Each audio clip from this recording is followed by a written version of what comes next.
তাকবীর ভাই, আপনি ক্ষমতা কারো দেখতে চান? আপনি একটি গুরুত্বপূর্ণ প্রশ্ন করেছেন আমাকে। আমি রাষ্ট্রীয় ক্ষমতায় কাকে দেখতে চাই?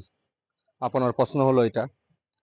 সর্বোপরি সর্বপ্রথম মহান রব্বুল আলামিনের প্রশংসা করি যে মহান রব্বুল আলামিন আমাদেরকে 12 তারিখ সুষ্ঠুভাবে সারা বাংলাদেশে ভোট কেন্দ্রের ভোট দেওয়ার তৌফিক দান করেছেন। বিগত ফেসিস্ট আমলে 17 বছর আমরা ভোট দিতে পারি নাই। তাই এই বছর আমরা খুব আনন্দ সহিত ঈদ মুখর ওই উৎসবে আমরা ভোট দিয়েছি। আর রাষ্ট্রীয় ক্ষমতা আমি তাকেই দেখতে চাই যে বাংলাদেশের সবচাইতে বৃহৎ রাজনৈতিক দল হেফাজত ইসলাম এবং শীর্ষস্থানীয় উলামা একরাম আকাবেরে আসলাফরা যার সাথে আছে তাকে আমি ক্ষমতায় দেখতে চাই।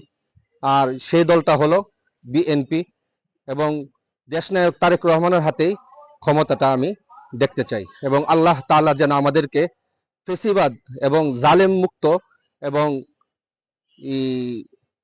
71-এর সময় রাজাকারদের হাতে যেন আল্লাহ তাআলা দেশ না দেয়।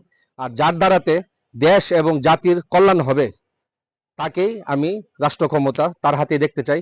বিশেষ করে জনাব তারেক রহমানের হাতে আমি ক্ষমতা দেখতে চাই।